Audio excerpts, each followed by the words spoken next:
Good afternoon and welcome. आप देख रहे हैं आज का बाजार जागरण बिजनेस के डिजिटल प्लेटफॉर्म पे। अगर हम बाजारों की बात करें तो बहुत ही सुस्ती से कारोबार हो रहा है, क्योंकि ट्रंकेटेड वीक है। कल क्रिसमस की छुट्टी भी है, उसके पहले थोड़े वॉल्यूम्स में डिप देखने को मिल रहा है। और इंटरनेशनल मार्केट से तो पॉजिटिव संकेत मिल ही रहे हैं। डोमेस्टिक मार्केट में आज सबसे बड़ी खबर तो आरबीआई की तरफ से आई है, जहां 2 लाख करोड़ का ओएमओ करने वाली है और 10 बिलियन डॉलर्स का USD INR buy sell swap भी किया जाएगा to infuse liquidity into the system. ये एक बड़ी खबर है, जिसके चलते हुए बॉन्ड यील्ड्स में थोड़ी बहुत नरमी देखने को मिल रही है। और दूसरी खबर है जो आईटी के लिए अच्छी नहीं है, वो है H1B वीजा को लेके एक बार फिर अनिश्चितता, फिर से बड़े बड़े चैलेंजेस उनके सामने आते हुए। और ट्रंप की सरकार जो है वो कहती है कि लॉटरी सिस्टम खत्म हो चुका है और अब जो है वो 1 लाख डॉलर की फीस तो लगनी ही लगनी है। And the court has also supported it. तो वहां पे कुछ चैलेंजेस और इसके चलते हुए आईटी सेक्टर में आज बिकवाली देखने को मिल रही है।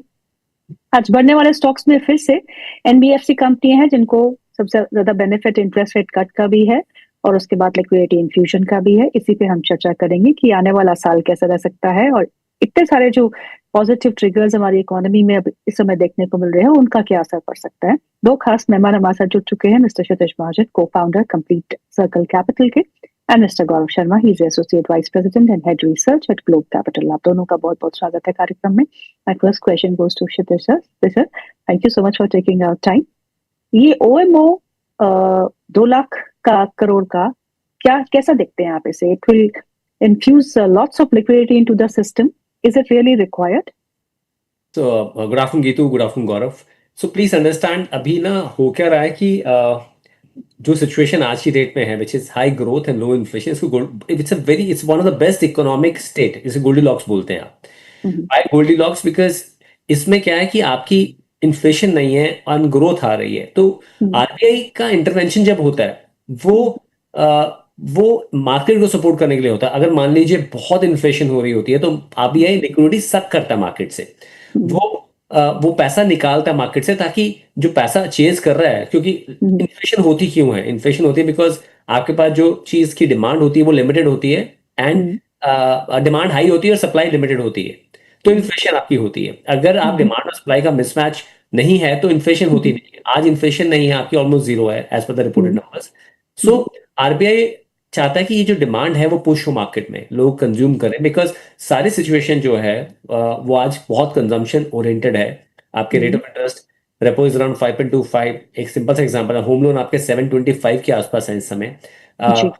सिमिलरली बाकी लोन्स भी आपके कम हो जाते हैं उस हिसाब से। सो ओवरऑल लोगों के लिए भी ना जो इनकम टैक्स का ब्रैकेट आपका इंक्रीज हुआ, टेक होम ज्यादा है, जीएसटी जो कट हुआ है उससे कुछ सेविंग्स है। मान लीजिए किसी का 10,000 का अगर बजट है, होमली बजट है, तो अराउंड 1,000 प्लस के हिसाब की सेविंग वहां पे भी है।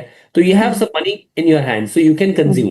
सो कंजम्पशन को पुश करने के लिए further, so that bank can lend further, RBI OMO करता है। अभी एज ऑन यस्टरडे 54,000 का नेगेटिव आपका लिक्विडिटी था बैंकिंग सिस्टम में। अब 2 लाख होने का इन्फ्यूज करेंगे और 4 पार्ट में इन्फ्यूज करेंगे। So this is done to push the demand in this situation, जहां हम एक हाई ग्रोथ टारगेट कर सकते हैं। तो आरबीआई का बड़ा नैरेटिव बहुत क्लियर है, they are targeting as a country we should grow fast. जब ग्रोथ बढ़ती है आपकी, तो जो जीडीपी है वो नंबर ऑफ पीपल से डिवाइड होती है ना, पर कैपिटा आपकी, मेरी, इंडिविजुअल सबकी ग्रोथ बढ़ती है, अपॉर्चुनिटी बढ़ती है। अगर डिमांड कंजम्पशन की बढ़ती है तो प्रोडक्शन भी बढ़ती है, तो प्लांट्स में आते हैं, जॉब क्रिएट होती है। So overall it's a very good economy cycle जो मूव होता है। तो आई think it's a very positive move, rightly done at the right time. And मतलब as a Santa Claus, RBI has given us gift, so I think this will push the demand in the system. Immediate market reaction मत देखिएगा। Market तो आप कुछ भी होता है, market तो ऐसे ही रिएक्ट करते हैं, क्योंकि रोज एफआई आते हैं, वो सुबह उठते हैं और बेचना शुरू करते हैं। कल भी देखिए, नॉर्मली इस समय एफआई इमर्जिंग इकोनॉमी में एक्टिव नहीं होते हैं। आज we are sitting on 24th, वो 15 दिसंबर के बाद एक्टिव नहीं होते, पर इंडिया को लेकर नैरेटिव कुछ ज्यादा अच्छा बना के बैठे हुए हैं, एक्टिव होके खेल रहे हैं। Otherwise they are not normally not active. I think they should go on छुट्टी नाउ। सो थोड़ा ब्रेक ले लो यार, मतलब लंबा हो गया है। So I think it's a very good move. Correct me if I am wrong Kshitij, but हमेशा हम ये कहते हैं कि इन्फ्लेशन होना हमारे कंपनीज के अर्निंग्स के लिए बेटर होता है। तो इस बात को आप कैसे डिफेंड करेंगे कि हम जीरो इन्फ्लेशन पे कंपनीज की अर्निंग्स बढ़ने वाली? बिल्कुल सही कहा आपने। कंट्री के लिए भी इन्फ्लेशन बेटर है, कंपनीज के लिए भी बेटर है, बट एक राइट मात्रा में इन्फ्लेशन होना। देखिए, नॉमिनल जीडीपी जो होता है उसका दो पार्ट होते हैं, रियल जीडीपी प्लस इन्फ्लेशन। आज रियल जीडीपी अगर 8 सवा 8 है और इन्फ्लेशन मान लीजिए 0 बोल रहे हैं, या रिपोर्टेड नंबर 0.61% है, तो आपका नॉमिनल जीडीपी तो जो 12-13 का था वो कम हो गया, तो आपकी हाँ, कंट्री ग्रोथ कम होती है। But I am saying these are one of the events. 5-6 quarter ऐसे हैं जहां आपको लग रहा है इन्फ्लेशन, रिपोर्टेड इन्फ्लेशन कम है। अब फूड जी। इन्फ्लेशन देखिए 6% है, एजुकेशन इन्फ्लेशन देखिए 10% है।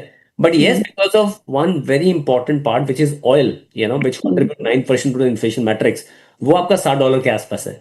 तो कहीं ना कहीं आपका वो बहुत बड़ा कंफर्ट आपको मिलता है। नहीं तो इस समय करेंसी टूटी है आपकी, 84 से आप 91 पे हैं।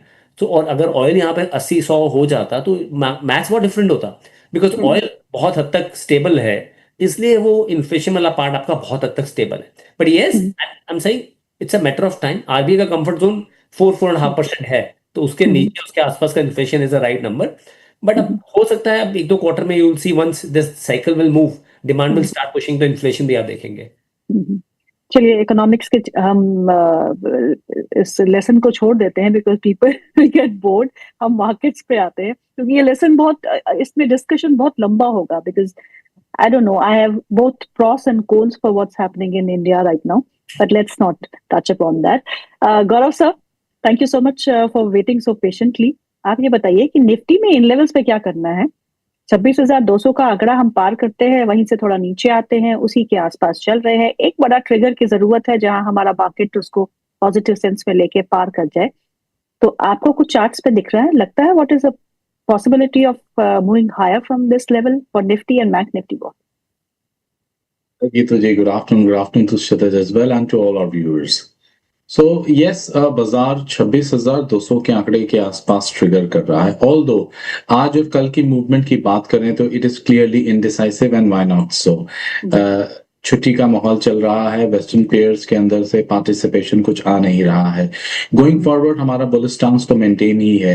यहाँ से I don't think any meaningful decline coming in, and even if that so, अगर छोटा मोटा भी आता है 26 से 1,000 का अगर कोई डिप मिलता है बाजार का, इफ एट ऑल अगर आता है तो वो एक अच्छी बाइंग अपॉर्चुनिटी होगी। ओवरऑल चार्ट स्ट्रक्चर बहुत स्ट्रांग है, पार्टिसिपेशन जो है अब अच्छे सेक्टर से आ रहा है। अगर आज का थोड़ा आईटी के अंदर उस H1B वीजा की खबर की वजह से थोड़ा प्रेशर में जरूर है, अदरवाइज पिछले कुछ दिनों की बात करें तो शानदार पार्टिसिपेशन था। एनबीएफसी के अंदर कंटिन्यूड ग्रोथ है, मेटल के अंदर से अच्छा कंट्रीब्यूशन आ रहा है, तो अच्छे लेवल से अच्छे सेक्टर्स पे पार्टिसिपेशन है। देयरफॉर आई बिलीव कि यहाँ से going ahead towards 2026 we are all set for a brighter year ahead. Gaurav sir, Shriram finance के स्टॉक पे आपका व्यू चाहूंगी मैं यहाँ पे। अगर हम इनके लेवल्स देखें, 976 के आसपास है, ऑल टाइम हाई पे, आज भी 2% ऊपर है, और जो डील हुई है उसके बाद एक अच्छा रुझान हम इस स्टॉक में देखे हैं। Rub off impact Bajaj finance, Bajaj Finserv, Cholamandalam जैसे स्टॉक्स में भी देखने को मिल रहा है। Shriram finance at these levels अब क्या करना चाहिए? आई थिंक इट वाज अप्रैल और मई दिस ईयर जब हमने श्रीराम फाइनेंस को रेकमेंड करना स्टार्ट किया था। तो before I share my views, मैं एक जनरल डिस्क्लेमर भी देना चाहूंगा कि हमारा all through out the year हम इसमें रेकमेंड करते हुए आए हैं। हमारे क्लाइंट्स की पोजीशन हो सकती है स्टॉक के अंदर, this has been our preferred stock from the NBFC bank. अभी भी हम अपना बुलिश स्टांस मेंटेन करते हैं। अगर अभी भी मैं इस स्टॉक का वैल्यूएशंस देखूं तो even after climbing to as close as 1,000 odd levels, ये शेयर का वैल्यूएशन अभी भी काफी ज्यादा इंप्रेसिव है। It is not at all expensive when we compare it with other peers. Therefore हमारा अपना बुलिश स्टांस मेंटेन है। Although मैं यहाँ फ्रेश बाइंग की सलाह नहीं दे रहा हूँ, क्लाइंट्स को हमारी तरफ से सलाह जा रही है कि अपना एक, अगर शॉर्ट टर्म ट्रेडर्स हैं या मीडियम टर्म के हिसाब से देख रहे हैं तो एक ट्रेलिंग स्टॉप लॉस लगा के अपनी पोजीशन में बरकरार रहें। लॉन्ग टर्म इन्वेस्टर्स तो कुछ नथिंग टू वरी अबाउट, और ब्राइट फ्यूचर हमें आगे आने वाले 2-3 क्वार्टर्स में और अच्छा प्रदर्शन करता हुआ ये स्टॉक नजर आएगा। देयरफॉर होल्ड की सलाह है। तो सर, बीएफएसआई सेगमेंट और ये जो बड़ा ओएमओ हो रहा है उसका एक डायरेक्ट इम्पैक्ट जो है वो बैंकिंग स्पेस को मिलता है, बैंकिंग एंड फाइनेंशियल सर्विसेज। अभी हमने एनबीएफसीज की बात की, और बैंकिंग एंड फाइनेंशियल सर्विसेज में इंश्योरेंस भी आता है, बैंक्स, प्योर बैंक्स भी आते हैं। तो आपका इस समय क्या मिक्स है? Where is your focus right now in BFSI space? तो इसको गीतू इसको आप 4-5 पार्ट्स में डिवाइड करें। देखिए आपने एक थीम ले लिया है कि banking and financial services will do well. अभी bank Nifty is trading Nifty since last 6 years if you see the return of bank Nifty. तो I am saying rather than just focusing on bank Nifty, आप एक mix bag देखिए पूरे portfolios का, जहां पे आप देखिए कौन कौन से सेक्टर्स इस वैल्यू चेन में बेनिफिट होंगे, अंडरलाइंग वैल्यू चेन में। आप 5.25 करोड़ के करीब डीमैट म्यूचुअल फंड फोलियोज हैं, 13-13.5 करोड़ आपके डीमैट अकाउंट हैं, 60 crore PAN card link to Aadhaar है। So the gap is huge, not even 10% market is being covered जो कर सकती है इन्वेस्ट, आपकी इन्वेस्टेबल मार्केट है। अभी जैसे आपके फाइनेंशियलाइजेशन ऑफ सेविंग जो आप एक ट्रेंड बढ़ेगा, अभी थोड़ा सा ही स्लो डाउन हुआ है, नहीं तो एक टाइम पे वी वर वाचिंग दैट इतने सारे account demat account new folios खुल रहे थे। ऑब्वियसली 1.5 साल से market is been very range bound, तो वहां नहीं इतना हुआ है, but I am saying there is lot of scope will build up. तो आप देखिए कौन सी अच्छी ब्रोकिंग कंपनीज हैं, कौन सी अच्छी म्यूचुअल फंड कंपनीज हैं। अब तो म्यूचुअल फंड कंपनीज में इतनी कंपनीज और भी लिस्ट हो रही हैं, कौन से अच्छे प्लेटफॉर्म्स हैं जो एग्रीगेटर्स हैं, कौन सी अच्छी हाउसिंग फाइनेंस कंपनीज हैं। हाउसिंग फाइनेंस कंपनीज में तो लेस देन 10 लाख के लोन पे तो आपका सरफेसी एक्ट भी लग गया है, जहां पे अगर कोई लोन रिकवर नहीं हो रहा है तो लोअर कोर्ट से भी आप ऑर्डर लेके उसे ऑप्ट कर सकते हैं। सो आई एम सेइंग इंडिया में आप देखिए हाउस एक बहुत सीक्रेट चीज मानी जाती है, default ratio on house is very rare, very rare. So I am saying कौन सी ऐसी एनबीएफसीज हैं, look at the gold prices. मैं कल भी किसी शो में बोल रहा था दैट हमारी जो विमेन वर्क फोर्स है वो हमसे बेटर फंड मैनेजमेंट कर रही है, विजिलेंस मैन लगे हुए हैं, बिकॉज़ कभी-कभी मौका मिलता है, कभी-कभी मौका मिलता है और उसने 15 साल का रिटर्न इक्वेट करके खड़ा कर दिया है। आई am saying that. So, but still I tell that irrespective of जैसा गोल्ड मूव कर रहा है, it can be treated as a hedge in your portfolio, not more than 5-7%, or on higher side gold silver 10% in the portfolio. So I'm saying आप कौन सी companies हैं जो gold financing में है या गोल्ड वाले बिजनेस में है, कौन से अच्छे बैंक्स हैं जो छोटे साइज के हैं और अच्छे प्राइस टू बुक वैल्यूएशन पे हैं। भाई आपको कोई बैंक 1.3 प्राइस टू बुक पे, 1.4 प्राइस टू बुक पे मिल जाए, आप वो देख सकते हैं with a good management and good track. कौन से लार्ज कैप बैंक हैं जो चले ही नहीं है। So I am saying a mix bag of portfolio, because आपका बैंक निफ्टी में if I am not wrong 32-33% आपका बीएफएसआई है। आप जब भी कुछ थीम लीजिए, हर थीम में आप ऐसे 6-7 स्टॉक्स ले लीजिए। तो इसका एक मिक्स बना के हमारे पोर्टफोलियो में right now we don't have insurance stock, but yes बाकी हमारा मिक्स बना के बैग एक पूरा है। Then we have added some new age business also on the digital side, जो हमें लगता है दैट आपका एक न्यू एज बिजनेस का एक बकेट होना चाहिए, बास्केट होना चाहिए 12-15% का। जो भी बड़ी कंपनीज यूएस में हैं वो टेक ओरिएंटेड कंपनीज हैं, मोर देन $1 ट्रिलियन, चाहे वो गूगल है, एप्पल है, माइक्रोसॉफ्ट है, इन्विडिया है, Tesla is also a tech company, Amazon है। So I'm saying we are also making a bucket. I don't know which company will fly, but yes, couple of names are there in that list also. And then you play that game. फिर आप hold कीजिए उसको, because compounding के लिए सबसे important part है time.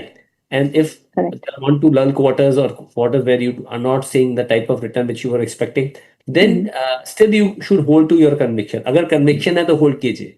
So I think that's how we are playing this entire journey. Gaurav sir, आपका conviction metal space में है इस समय। अब हिंदुस्तान कॉपर को देखिए, हिंदुस्तान जिंक को देखिए, नैल्को, वेदांता,